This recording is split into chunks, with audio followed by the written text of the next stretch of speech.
Berjumpa lagi dengan Pak Lavanda di sini. Bagaimana kabar kalian hari ini? Semoga baik-baik saja dan dalam lindungan Tuhan Yang Maha Esa.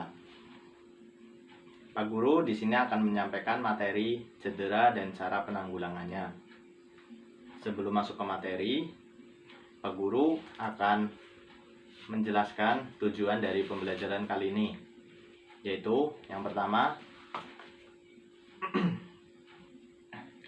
siswa dapat memahami apa itu cedera dan juga bisa menyebutkan macam-macam cedera. Kemudian, siswa dapat memahami bagaimana cara menanggulangi cedera. Sebelum masuk ke materinya, alangkah baiknya kita membaca doa terlebih dahulu. Membaca doa menurut agama dan kepercayaan masing-masing. Berdoa mulai.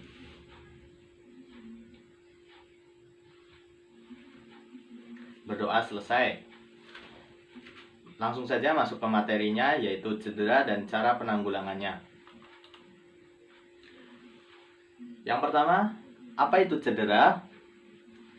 Ya, cedera merupakan keadaan saat salah satu bagian tubuh kita mengalami gangguan dan mengakibatkan gerak menjadi terhambat serta menimbulkan rasa yang sakit. Itu adalah pengertian dari cedera. Selanjutnya, ada juga cedera olahraga. Apa itu cedera olahraga? Ya, cedera olahraga adalah cedera yang terjadi pada sistem otot dan rangka tubuh manusia selama olahraga akibat suatu ketidaksengajaan atau kecelakaan maupun kesalahan yang sebenarnya dapat dihindari. Kemudian ada macam-macam cedera. Cedera dibagi dua, yaitu ada cedera ringan dan cedera berat. Apa itu cedera ringan? Cedera ringan adalah cedera dengan gangguan yang tidak begitu berarti dan biasanya membutuhkan waktu penyembuhan yang sebentar. Kemudian yang kedua ada cedera berat, adalah keadaan tubuh mengalami gangguan yang berat dan biasanya membutuhkan penyembuhan yang cukup lama dibandingkan dengan cedera ringan. Selanjutnya ada prinsip penanganan cedera, yaitu R, I, C, dan E atau RICE.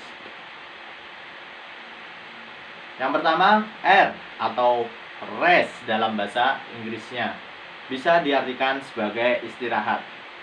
Istirahat sangat dianjurkan bagi penderita cedera untuk memulihkan kondisi tubuh. Mengistirahatkan bagian yang mengalami cedera dilakukan dengan tidak memberikan beban yang terlalu berat dan tekanan langsung pada area yang sakit. Dan juga dianjurkan untuk menghentikan aktivitas yang menggunakan bagian tubuh yang mengalami cedera selama 24-48 jam atau selama 1-2 hari. Kemudian ada I atau ICE atau dalam bahasa Indonesia yaitu pemberian es. Penggunaan es sangat diperlukan saat cedera yang terjadi berupa pembekakan atau rusaknya pembuluh darah. Es dapat mengurangi terjadinya pembengkakan dan meluasnya kerusakan jaringan serta mengurangi nyeri sementara waktu. Untuk pengaplikasiannya dapat dengan cara mengompres menggunakan es atau kontak langsung tidak lebih dari 10 menit dengan es. Tidak ditahan selama 10 menit ya, tidak lebih, tidak boleh. Kemudian ada C atau compression atau dalam bahasa Indonesianya kompres. Kompres merupakan tindakan pembalutan bagian yang cedera dengan alat perban atau bandage untuk menghindari penumpukan cairan yang disebabkan oleh pembengkakan dan sebagai penyangga agar tubuh tidak bergerak sehingga jaringan yang rusak tidak meluas. Contohnya ada hansaplast dan juga ada alat grip kayak gitu buat lengan atau kaki yang patah seperti itu.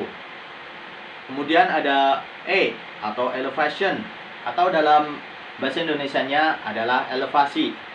Elevasi adalah meninggikan posisi atau mengubah posisi ke yang lebih tinggi dari posisi jantung sehingga terjadi aliran ke bawah yang memfasilitasi pembuluh darah balik dalam bekerja. Elevasi mempunyai tujuan sebagai fasilitator suplai darah melalui pembuluh darah balik dari lengan dan kaki ke jantung. Misalnya, kaki kalian terkilir dan berdarah. Dianjurkan untuk kaki kalian diangkat supaya lebih tinggi dari jantung, supaya aliran darah kalian menjadi lancar dan tidak terjadi pembengkakan atau penumpukan darah. Ya, itu adalah materi yang bisa Pak Guru sampaikan. Di sini Pak Guru akan memberikan tugas, ada 5 soal, nanti bisa dikerjakan. Soal yang pertama, jelaskan apa yang dimaksud dengan cedera. Yang kedua, sebutkan macam-macam cedera. Yang ketiga, sebutkan prinsip penanganan cedera. Tadi ada 4 huruf. Yang keempat, berapa lama waktu yang dibutuhkan untuk beristirahat selama mengalami cedera. Kemudian yang kelima, bagaimana cara penggunaan es di dalam penanganan cedera. Ya, seperti itu. Sekian dari Pak Guru. Sampai jumpa di pertemuan selanjutnya. Jangan lupa tersenyum dan juga bahagia. Assalamualaikum warahmatullahi wabarakatuh.